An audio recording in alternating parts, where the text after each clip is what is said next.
केंद्र सरकार ने संसद के मानसून सत्र से पहले आज बुलाई सर्वदलीय बैठक। दोनों सदनों के सुचारू संचालन के लिए सभी दलों से होगी सहयोग करने की अपील।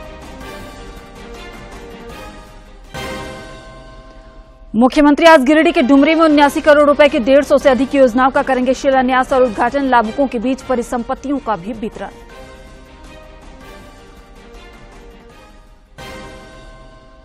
जमीन घोटाला मामले में कारोबारी विष्णु अग्रवाल को ईडी ने फिर भेजा समन। 26 जुलाई को रांची स्थित क्षेत्रीय कार्यालय में हाजिर होने का निर्देश।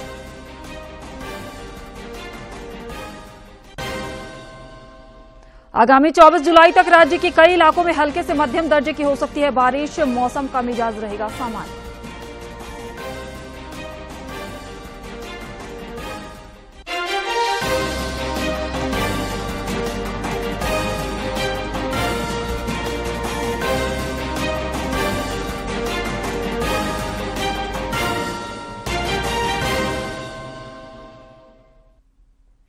नमस्कार, खबरें झारखंड में आपका स्वागत है। मैं हूं आपके साथ प्रियंका मिश्रा और अब समाचार विस्तार से।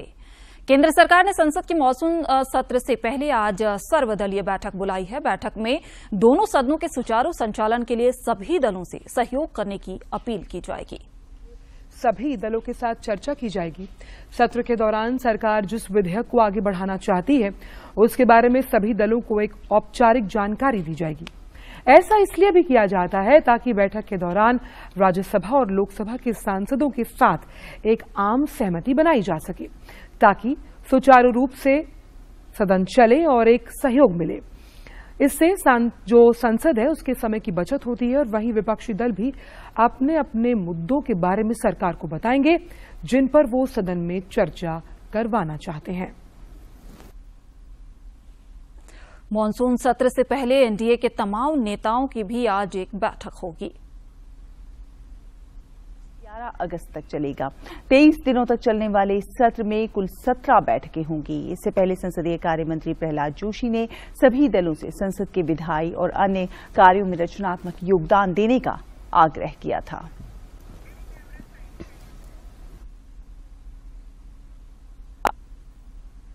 भारतीय जनता पार्टी के वरिष्ठ नेता और प्रधानमंत्री नरेंद्र मोदी ने कहा कि समाज के सभी वर्गों को राष्ट्रीय जनतांत्रिक गठबंधन पर पूरा भरोसा है। प्रधानमंत्री ने कहा कि राष्ट्रीय जनतांत्रिक गठबंधन का गठन किसी पार्टी के विरोध के लिए नहीं बल्कि देश में स्थिरता लाने के लिए किया गया है। अगले साल होने वाले लोकसभा चुनाव से पहले सियासी हलचल तेज हो चुकी है। कल 39 दलों वाली एनडीए की बैठक के बाद पीएम मोदी ने कहा कि युवाओं, महिलाओं, मध्यम वर्ग, दलितों और वंचितों सहित समाज के सभी वर्गों को एनडीए पर पूरा भरोसा है और तीसरी बार भी देश में एनडीए की ही सरकार बनेगी। पीएम ने एनडीए के 3 अक्षरों का मतलब बताया और कहा कि ये गठबंधन new India, developed nation, aspiration of people के लिए है। उन्होंने कहा कि एनडीए ने अपनी यात्रा के 25 वर्ष पूरे कर लिए हैं और अब राष्ट्र एक विकसित और आत्मनिर्भर देश बनने के अगले 25 वर्षों के लक्ष्य को हासिल करने की ओर अग्रसर है। उन्होंने कहा कि एनडीए का गठन किसी पार्टी के विरोध में नहीं हुआ था बल्कि देश में स्थिरता लाने के लिए हुआ था। उन्होंने कहा कि जब किसी देश में स्थिर सरकार होती है तो देश एक साहसिक निर्णय ले पाता है जो देश की दिशा बदल देता है। पीएम ने कहा कि हमारे लिए गठबंधन मजबूरी का नहीं बल्कि मजबूती का माध्यम है। एनडीए की बहुत बड़ी भूमिका है। एक तरह से ये नई ऊर्जा से भरी हुई त्रिशक्ति है। एन से न्यू इंडिया के लिए, डी से डेवलप्ड नेशन के लिए, ए से aspiration of people and region के लिए। आज देश का गरीब, देश का मध्यम वर्ग, देश के युवा, महिलाएं, दलित, पीड़ित, शोषित, वंचित, आदिवासी सभी का विश्वास एनडीए पर है।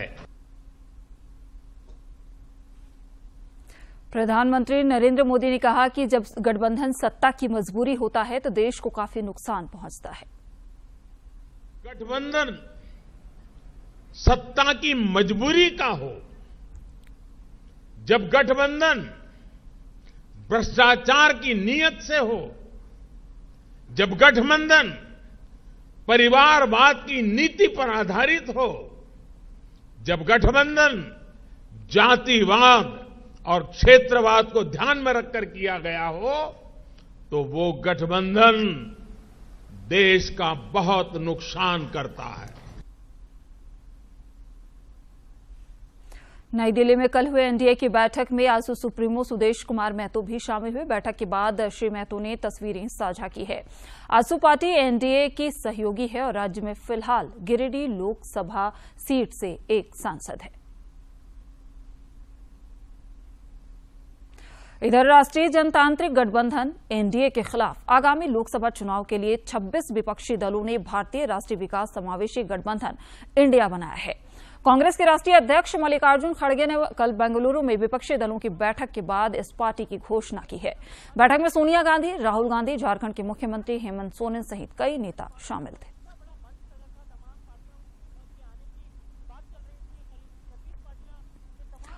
बीजेपी प्रदेश अध्यक्ष और पूर्व मुख्यमंत्री बाबूलाल मरांडी ने यूपीए गठबंधन के नए अवतार पर निशाना साधा है। उन्होंने कहा कि सत्य और असत्य की लड़ाई युगों युगों से चलती आ रही है, इसलिए देश के निर्माण और विकास के लिए कार्य कर रही शक्ति के खिलाफ विघटनकारी तत्वों का एकजुट होना स्वाभाविक है। उन्होंने कहा कि लोकतंत्र और संविधान बचाने के नाम पर एकजुट होने का दंभ भरने वाली शक्तियों ने सैकड़ों बार भारत के लोकतंत्र और संविधान को अपमानित किया है। उन्होंने कहा कि लगभग एक दशक से देश की सत्ता से बाहर ये दल अपने अस्तित्व बचाने की लड़ाई लड़ रहे हैं। श्री मरांडी ने कहा कि परिवार केंद्रित राजनीति को बचाना और भ्रष्टाचार को छुपाना इनका एकमात्र उद्देश्य है।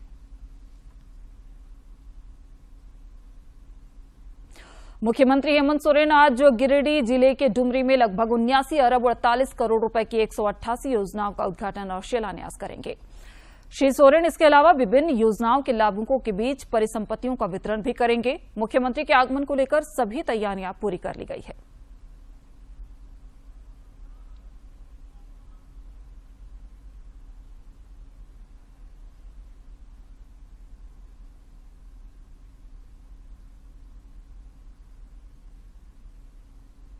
मुख्यमंत्री हेमंत सोरेन कल रांची स्थित झारखंड मंत्रालय में स्वास्थ्य विभाग की योजनाओं की समीक्षा करेंगे। इसमें स्वास्थ्य मंत्री बन्ना गुप्ता समेत विभागीय अधिकारी मौजूद रहेंगे। बैठक में मुख्यमंत्री स्वास्थ्य विभाग की क्रियान्वित योजनाओं की वस्तु स्थिति से अवगत होंगे।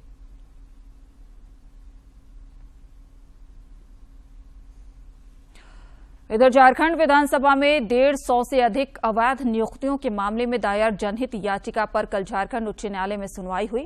मुख्य न्यायाधीश संजय कुमार मिश्र और न्यायाधीश आनंद सेन की खंडपीठ ने मामले की सुनवाई की। इस दौरान खंडपीठ ने विधानसभा का पक्ष सुना। खंडपीठ ने जांच आयोग की रिपोर्ट प्रस्तुत नहीं किए जाने पर नाराजगी भी जताई। न्यायालय ने न्यायाधीश विक्रमादित्य प्रसाद की एक सदस्यीय जांच कमेटी की जांच रिपोर्ट को कोर्ट में प्रस्तुत करने का निर्देश भी दिया। इस मामले की अगली सुनवाई 16 अगस्त को होगी।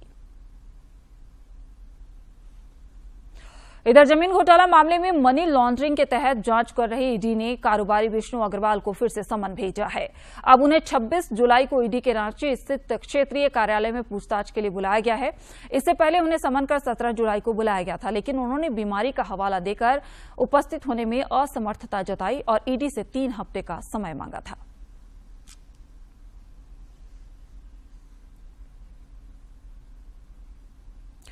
कैलाश सत्यार्थी चिल्ड्रन फाउंडेशन से जुड़ी हाईकोर्ट की अधिवक्ता यशस्विनी सहाय ने कहा कि पॉक्सो एक्ट को कारगर तरीके से लागू करने और इसके प्रभावी कार्यान्वयन के लिए व्यापक तौर पर जन जागरूकता की जरूरत है।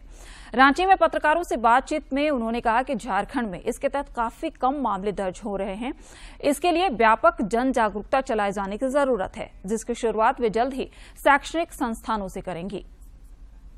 उस पे काम कर रही हूँ। तो इन दैट सेंस मैं मेडिकल कॉलेजेस जो हैं या जो टीचर ट्रेनिंग इंस्टीट्यूट के जो बच्चे हैं उन पर फोकस कर रही हूँ, because they will deal with the act directly, they will be dealing with children directly, तो वो एस्पेक्ट पे फोकस कर रही हूँ। और रूरल एरियाज में भी जो रिपोर्टिंग कम हुई है और रांची में भी जितना अवेयरनेस हो सकता है अमंग्स द यंग पीपल उतना मैं उस दिशा में मैं अपना फोकस कर रही हूँ कि रिपोर्टिंग ज्यादा हो, ताकि एक जब आप इसको एक डीस्टिग्मेटाइज कर देंगे इस सिचुएशन को, तो ज्यादा लोग कंफर्टेबल फील करेंगे to be able to go ahead to the police station, to be able to report, to be able to go forward with an FIR। तो उस मामले में I am trying to work. So initially with advocacy, then later on for under trial जो भी requirements है as an advocate, मैं उस पे भी काम करने वाली हूँ। So specifically towards POCSO। Hazaribagh के बरही में चोरी के आरोप में गिरफ्तार किए गए मोहम्मद अशफाक की पुलिस हिरासत में मौत हो गई है। इस घटना की पुष्टि हजारीबाग के पुलिस अधीक्षक मनोज रतन चौथे ने करते हुए बताया कि मामले की जांच CID करेगी और जो भी पुलिसकर्मी उस वक्त थाने में तैनात थे सभी पर कार्रवाई भी की जा रही है। ये लेके जाना था, मेडिकल करवाने के लिए लेके जाना था। उससे पहले उनको थाना में जब पदाधिकारी थे उनके द्वारा पाया गया कि वो मूर्छित अवस्था में तो उनकी सांसें चल रही थी, उनको अस्पताल में लेके जाया गया। उसके बाद में जब अस्पताल में पहुंचे तो डॉक्टर ने उनको मृत घोषित कर दिया है। तो चूंकि यह मामला कस्टोडियल डेथ का है, पुलिस के कस्टडी में इसमें डेथ हुई है, तो इसमें हम लोग जो भी NHRC के गाइडलाइंस है, नेशनल ह्यूमन राइट्स कमीशन की, उन सभी गाइडलाइंस का अनुपालन करते हुए आगे की कार्रवाई कर। राज्य सरकार की ओर से शुरू की गई सावित्रीबाई फुले किशोरी समृद्धि योजना का लाभ किशोरियों को मिल रहा है। वित्तीय वर्ष 2022-23 में 7,29,632 किशोरियों को इस योजना का लाभ मिला है। इन सभी को 405 करोड़ रुपए की राशि का भुगतान किया गया। वित्तीय वर्ष 2023-24 में 9 लाख बेटियों को इस योजना से जोड़ने का लक्ष्य है। इस योजना का लाभ लेने के मामले में गिरिडीह सबसे ऊपर है। इस योजना के माध्यम से राज्य सरकार बालिका शिक्षा पर जोर दे रही है ताकि आर्थिक तंगी की वजह से उनकी पढ़ाई न छूटे।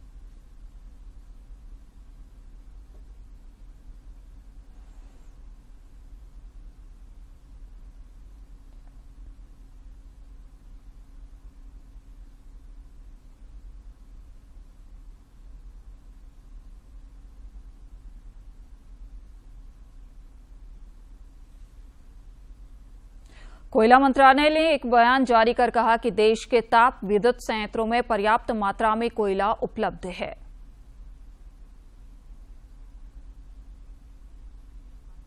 कोई भी बिजली संयंत्र कोयले की कमी या उसके नहीं होने के कारण बंद नहीं किया गया है और जो बंद हुए हैं वो किसी अन्य कारण से बंद हुए हैं। मंत्रालय के अनुसार इस महीने की 16 तारीख तक ताप विद्युत संयंत्रों के लिए कोयले का भंडार 3 करोड़ 34 लाख टन से अधिक है, जो पिछले वित्त वर्ष की इसी अवधि की तुलना में 28% ज्यादा है। मंत्रालय ने आगे स्पष्ट किया है कि कोयले की पर्याप्त आपूर्ति के लिए वो केंद्र और राज्य की बिजली कंपनियों के साथ समन्वय कर रहा है।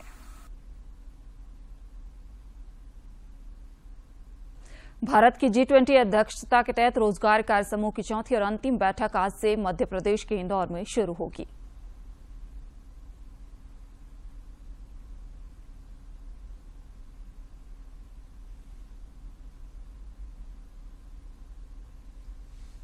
देश का सबसे स्वच्छ शहर इंदौर एक बार फिर तैयार है G20 और आमंत्रित देशों से आ रहे मेहमानों के स्वागत के लिए। इंदौर में 19 और 20 जुलाई को G20 की रोजगार कार्य समूह की चौथी बैठक होने जा रही है। इतना ही नहीं, इस बैठक के तुरंत बाद 21 जुलाई को G20 देशों के रोजगार और श्रम मंत्रियों की बैठक आयोजित की गई है। G20 की रोजगार कार्य समूह की चौथी बैठक में उन्हीं 3 मुद्दों पर चर्चा होगी जिस पर गुवाहाटी, जोधपुर और जिनेवा की बैठकों में गंभीर मंथन हो चुका है। हमने 3 ऐसे थीम लिए हैं जो कि आज पूरे विश्व में बहुत प्रचलित हैं और सारे देश उनसे जूझ रहे हैं। पहली इशू जो हमने ली है वो है गिग एंड प्लेटफॉर्म वर्कर्स। दूसरा विषय जो हमने लिया है वो है स्किल गैप का एनालिसिस और उसकी मैपिंग। तीसरा इशू है कैसे हम सोशल सिक्योरिटी को सस्टेनेबल करें। 19 और 20 जुलाई को रोजगार कार्य समूह की बैठक में G20 आमंत्रित देशों और अंतर्राष्ट्रीय संगठनों को मिलाकर 86 प्रतिनिधि भाग लेंगे। वहीं अगर बात 21 जुलाई को होने वाली श्रम और रोजगार मंत्री स्तरीय बैठक की करें तो इसमें G20 देशों और आमंत्रित देशों के 25 श्रम और रोजगार मंत्रियों समेत 165 प्रतिनिधि शामिल होंगे। 3 दिन तक इंदौर में विदेशी मेहमानों को मालवा की संस्कृति और खानपान से भी रूबरू होने का मौका मिलेगा। इंदौर की विश्व प्रसिद्ध 56 दुकानें बेसब्री से विदेशी मेहमानों की आगवानी के लिए तैयार हैं। भारत की संस्कृति और मालवा की संस्कृति और मध्य प्रदेश की संस्कृति को हम दिखा पाए और लोगों का सानिध्य, जिस प्रकार से जन भागीदारी हुई है, सब लोग उमड़ के आए हैं, बहुत सारी चीजें कर रहे हैं, उससे ही जैसे ही एयरपोर्ट पे उतरते हैं वो पता लग जाता है कि कितने प्रेम से सब लोग स्वागत कर रहे हैं। उसके अतिरिक्त हम मांडू लेके जाएंगे एम्प्लॉयमेंट वर्किंग ग्रुप के डेलीगेट्स को। जो मिनिस्टर्स आएंगे उनको 56 दुकान लेके जाएंगे।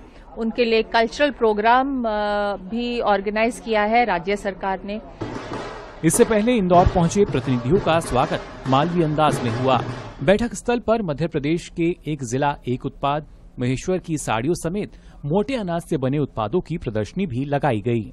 3 प्रमुख विषय हैं जिन पर इस बैठक में चर्चा होगी और खासकर मालवा की संस्कृति और यहाँ के खान पान से भी तमाम डेलीगेट्स को रूबरू कराया जाएगा। कैमरामैन भरत कुशवाहा के साथ आदित्य श्रीवास्तव, डीडी न्यूज, इंदौर। भारत की G20 की अध्यक्षता के तहत ऊर्जा रूपांतरण कार्य समूह की 2 दिवसीय बैठक आज से गोवा में शुरू होगी। चुनौतियों और न्याय संगत विकास लक्ष्यों को प्राप्त करने के लिए एक सामूहिक रोड मैप तैयार करना है। 2 दिनों तक चलने वाली इस बैठक के बाद गोवा में ही 22 जुलाई को G20 ऊर्जा मंत्री स्तरीय बैठक होगी, जिसकी अध्यक्षता केंद्रीय विद्युत और नवीन एवं नवीकरणीय ऊर्जा मंत्री RK सिंह करेंगे। G20 ऊर्जा परिवर्तन मंत्री स्तरीय और कार्य समूह की बैठकों के अलावा 3 दिवसीय 14वीं स्वच्छ ऊर्जा मंत्री स्तरीय बैठक और 8वीं मिशन इनोवेशन बैठक भी आज से गोवा में ही शुरू होगी। पूर्वी सिंहभूम जिले की पुलिस ने सोनारी थाना क्षेत्र से एक आपराधिक गिरोह के 5 सदस्यों को गिरफ्तार किया है। गिरफ्तार अपराधियों के पास से एक पिस्टल, 3 जिंदा कारतूस, 2 तलवार और 5 मोबाइल फोन जब्त किया गया है।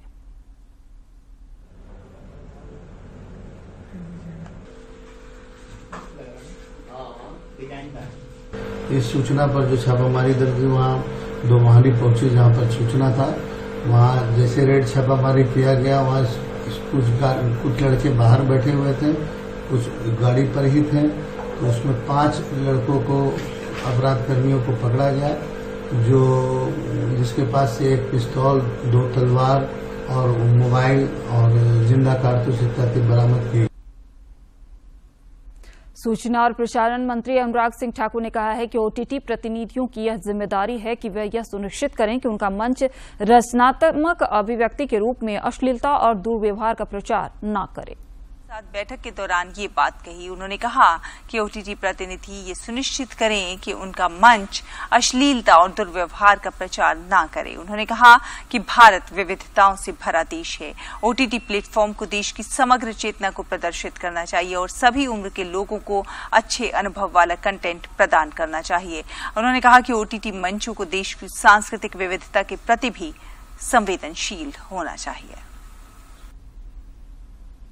प्रधानमंत्री नरेंद्र मोदी 30 जुलाई को मन की बात कार्यक्रम के जरिए देशवासियों के साथ अपने विचार साझा करेंगे। प्रधानमंत्री ने इस कार्यक्रम के लिए लोगों से अपने सुझाव देने का आग्रह किया है। सुझावों को टोल फ्री नंबर 1800117800 पर मिस कॉल देकर रिकॉर्ड कराया जा सकता है। माईगॉव फोरम या नमो ऐप पर भी लोग अपने सुझाव दे सकते हैं। और अब कुछ खबर राज्य के विभिन्न जिलों से।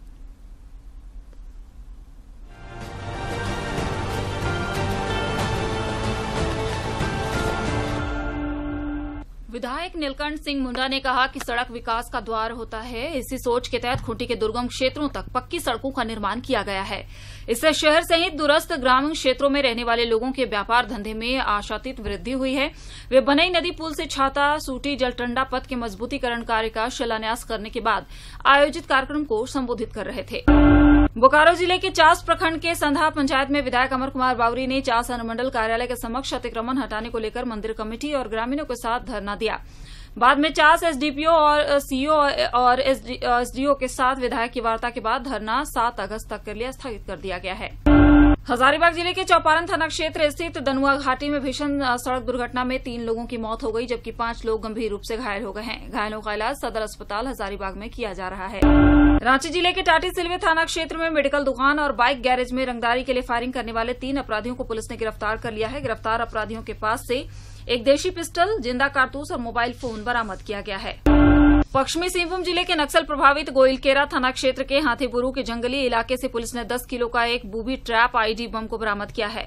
बाद में बम निरोधक दस्ते ने बम को उसी जगह नष्ट कर दिया। गिरिडीह जिले के बगोदर थाना क्षेत्र के बेको मोड़ के समीप से एक अज्ञात शव बरामद किया गया है। शव की शिनाख्त नहीं हो पाई है। बगोदर पुलिस मामले की तहकीकात में जुटी है। पेयजल एवं स्वच्छता प्रमंडल खूंटी में कार्यरत जल सहियाओं ने अपनी मांगों को लेकर विधायक आवास का घेराव किया। घेराव करने वाली जल सहियाओं का कहना था कि पूर्ववर्ती सरकार के दौरान उनकी नियुक्ति कर 1,000 रूपये मानदेय निर्धारित किया गया है, लेकिन वर्तमान सरकार कई महीनों से मानदेय और प्रोत्साहन राशि का भुगतान जल सहियाओं को नहीं किया जा रहा है। लातेहार जिले के बरियातू थाना क्षेत्र अंतर्गत दाढ़ा गांव में एक युवक की पीट कर हत्या कर दी गई। मृत्यु युवक की पहचान मनका थाना क्षेत्र के अलबेलवा गांव निवासी छोटू यादव के रूप में की गई है। घटना की सूचना मिलने के बाद पुलिस तत्काल घटनास्थल पर पहुंची और युवक के शव को पोस्टमार्टम के लिए सदर अस्पताल भेज दिया है। पलामू जिले के पाटन थाना क्षेत्र के बंका नदी पुल से पहले बरवाड़ी के पास हुई लूट मामले का पुलिस ने उद्भेदन कर लिया है। पुलिस ने इस मामले में 3 लुटेरों को गिरफ्तार किया है और उनके पास से लूटी गई स्कूटी, आईफोन, मोबाइल फोन, लूट में इस्तेमाल एक देसी कट्टा और बाइक बरामद किया गया है। रामगढ़ जिले के मांडू प्रखंड कार्यालय सभागार में टीबी मुक्त भारत अभियान के तहत 1 दिवसीय कार्यशाला का आयोजन किया गया। कार्यशाला को संबोधित करते हुए जिला क्षमा पदाधिकारी डॉक्टर स्वराज ने कहा कि इस कार्यशाला का मुख्य उद्देश्य ग्राम पंचायत स्तर पर लोगों के साथ साथ पंचायत के मुखिया, उप मुखिया एवं वार्ड सदस्यों को भी टीबी के प्रति जागरूक करना है।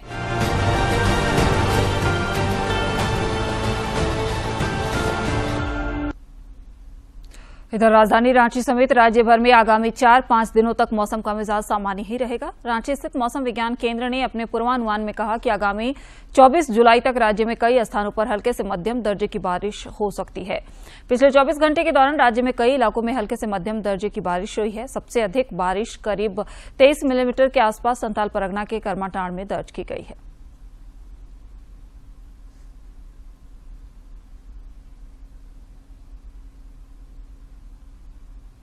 देवघर स्थित बाबा बैद्यनाथ धाम में लोगों की महान आस्था है और सावन के महीने में बाबा को जल चढ़ाने देश ही नहीं बल्कि विदेशों से भक्त पहुंचते हैं। इस बार मलमास के कारण सावन 2 महीने का है, ऐसे में भक्तों का जन सैलाब उमड़ा है। ऐसे में बाबा बैद्यनाथ धाम में लगने वाला बेलपत्र प्रदर्शनी को लेकर लोगों में खासा उत्साह देखा जा रहा है। बाबा बैद्यनाथ को बेलपत्र चढ़ाने की शुरुआत आषाढ़ संक्रांति से ही हो जाती है। पौराणिक मान्यताओं के अनुसार यहाँ के पंडा झारखंड के जंगलों में जाकर बेलपत्र इकट्ठा करते हैं और चांदी की थाल में सजाकर बाबा पर बेलपत्र चढ़ाई जाती है और इस बेलपत्र को पूरे सावन बाबा पर चढ़ने वाली बेलपत्रों की प्रदर्शनी लगाई जाती है, जिसके दर्शन के लिए भक्तों की भीड़ उमड़ती है। 3 नेत्र स्वरूप जो बेलपत्री है बाबा को सावन भर सोमवारी को अर्पण संध्या काल में अर्पण होता है। ये बहुत दूर दूर जंगल से आता है, हजारीबाग तक हम लोग जाते हैं लाने के लिए, वहाँ से लाके सोमवार को चढ़ाते हैं। 153 वर्षों से बेलपत्र चढ़ाने की ये परंपरा चली आ रही है, जिसमें लाखों श्रद्धालु भी बाबा को बेलपत्र अर्पित करने के लिए दूर दराज के जंगलों से बेलपत्र लाते हैं और बाबा को चढ़ाते हैं। पूरे सावन में इसकी प्रदर्शनी लगाई जाती है। सबसे पहले बम बम बाबा ब्रह्मचारी जी महाराज ने 1883 में बेलपत्र प्रदर्शनी की शुरुआत की थी। इसमें कई प्रकार के बेलपत्र बाबा पर चढ़ाए जाते हैं, जिसमें 4 पत्ता बेलपत्र, 5 पत्ता बेलपत्र को अलौकिक माना जाता है। बेलपत्र उसकी प्रदर्शनी बाबा बैद्यनाथ धाम में पूर्वजों ने शुरू की थी। हमारे मनीषी बम बम बाबा ब्रह्मचारी जी के द्वारा बेलपत्र तोड़ने का और प्रत्येक वर्ष कम से कम एक कांवर चढ़ाने की प्रथा उन्होंने ही शुरू की थी और पंडा समाज आज भी उसको निभा रहा है। इस बार संयोग से भक्तों को 2 महीने तक बाबा के दर्शन, जलार्पण और बेलपत्र प्रदर्शनी का मौका मिलेगा, क्योंकि इस बार अधिक मास के कारण सावन 2 महीने का है और ऐसे में पंचपत्र बेलपत्र को अलौकिक माना जाता है, जिसके दर्शन मात्र से भक्तों की सारी मनोकामनाएं पूर्ण हो जाती हैं। देवघर से मनीष दुबे की रिपोर्ट। पवित्र सावन महीने की महिमा ही निराली है। देवघर स्थित बाबा धाम से लेकर समूचे झारखंड में इसके दिव्य दर्शन हो रहे हैं। गुमला के मुरली बागीचा स्थित छठ तालाब में जल स्रोतों के संरक्षण और स्वच्छता के प्रति लोगों को जागरूक करने के लिए भव्य गंगा आरती का आयोजन किया गया। गुमला नगर परिषद के कार्यपालक पदाधिकारी संजय कुमार ने शहर और मोहल्ला की साफ सफाई के अलावा जल स्रोतों के सम्मान और संरक्षण के प्रति लोगों को जागरूक करने के लिए गुमला में काशी, हरिद्वार और अयोध्या की तर्ज पर गंगा आरती की शुरुआत कर ऐतिहासिक पहल की है। कार्यपालक पदाधिकारी ने कहा कि यहां गंगा नहीं है, लेकिन यहां जो हमारा जल स्रोत है वो उसका ही प्रतीक है।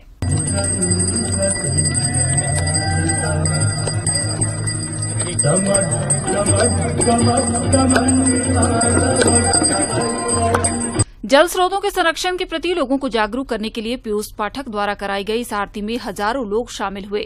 श्री पाठक ने कहा कि वे तालाबों, नदियों और जल स्रोतों को बचाने के लिए गंगा आरती कराते हैं। अब तक रांची और आसपास सहित काशी में भी उन्होंने गंगा आरती कराई है। नदी तालाबों को बचाने के लिए मैं गंगा आरती करता हूँ और मैं गंगा आरती पिछले 6 महीने से कर रहा हूँ। कहाँ कहाँ की है गंगा आरती आप? मैं रांची के विभिन्न क्षेत्रों में और बनारस के घाटों पर कर चुका हूँ आरती। इधर नगर परिषद गुमला के कार्यपालक पदाधिकारी संजय कुमार ने कहा कि जिले में स्वच्छता सर्वेक्षण के तहत नदी और जल स्रोतों को संरक्षित करने का भी प्रण लिया गया है। उन्होंने कहा कि जल स्रोतों के प्रति सम्मान प्रकट करना और उनकी साफ सफाई करना हमारा कर्तव्य बनता है। विभिन्न प्रकार की जो स्वच्छता है उसके साथ साथ जो हमारा नदी और अन्य जल स्रोतों के संरक्षण को लेकर के भी हम लोगों को एक सामूहिक संकल्प लेने का एक कार्यक्रम रखा गया है, जिसमें गुमला के सभी प्रबुद्ध लोग इसमें शामिल हैं। गुमला के स्थानीय लोगों ने भी नगर परिषद के इस प्रयास की सराहना की। लोगों ने कहा कि गंगा आरती काशी और हरिद्वार जैसे जगहों में ही हुआ करती है, लेकिन गुमला जैसे छोटे जगह में इसकी शुरुआत होना स्वागत योग्य है। गुमला के लिए ऐतिहासिक कदम है। नदी, तालाब, पर्यावरण के संरक्षण के लिए नगर पालिका द्वारा जो कदम उठाया गया है, हम छठ तालाब, मुरली बगीचा, डीएसपी रोड के सभी कार्यकर्तागण हृदय आभारी हैं। इससे समुचित विकास होगा और भविष्य में हम इस परंपरा को कायम रखेंगे। पहली बार हो रहा है यहाँ गुमला में, इसलिए बहुत ही देखने का शौक है सब कोई को। बनारस में जो होता है, हरिद्वार में होता है, सो हम लोग को यहाँ देखने मिल रहा है। कई लोगों ने ये भी कहा कि हम इस परंपरा को आगे भी कायम रखेंगे।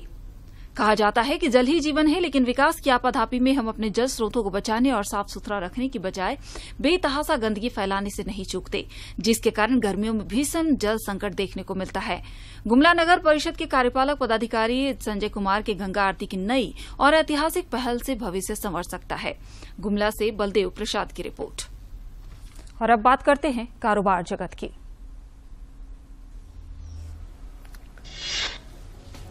विश्व बैंक के अध्यक्ष अजय बंगा ने कहा कि वैश्विक चुनौतियों के बीच ये दीर्घकाल की तुलना में अब भारत और उसकी अर्थव्यवस्था के बारे में वो ज्यादा आशान्वित है। भारत के डिजिटल बुनियादी ढांचे के बारे में उनका मानना है कि दुनिया की 5वीं सबसे बड़ी अर्थव्यवस्था द्वारा की गई ऐसी वो पहल है जिसकी वो प्रशंसक हैं और ये विश्व के लिए गर्व की बात है।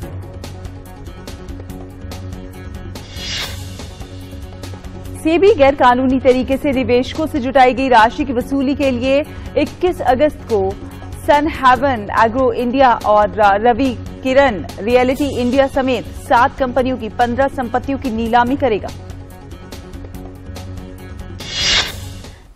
शेयर बाजार में रिकॉर्ड बढ़त बरकरार नजर आ रही है। सेंसेक्स की अगर कल की बात करें तो 205 अंकों की बढ़त के साथ 76,795 पर वो बंद हुआ। वहीं निफ्टी में 37 अंकों की बढ़त देखी गई और वो 19,749 पर बंद हुआ। खासतौर पर जो बैंकिंग सेक्टर है उसमें लगातार खरीदारी देखी जा रही है। देश में मौजूद कुल कोयला भंडार 16 जुलाई को 34% बढ़कर 10.3 करोड़ टन हो गया। वहीं ताप विद्युत संयंत्रों के पास 3.34 करोड़ टन कोयले का भंडार। अंत में मुख्य समाचार एक बार फिर। केंद्र ने संसद के मानसून सत्र से पहले आज बुलाई सर्वदलीय बैठक। दोनों सदनों के सुचारू संचालन के लिए सभी दलों से होगी सहयोग करने की अपील।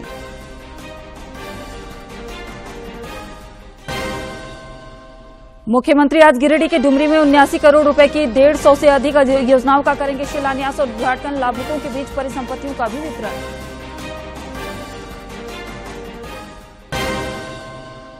जमीन घोटाला मामले में कारोबारी विष्णु अग्रवाल को ईडी ने फिर भेजा समन। 26 जुलाई को रांची स्थित क्षेत्रीय कार्यालय में हाजिर होने का निर्देश।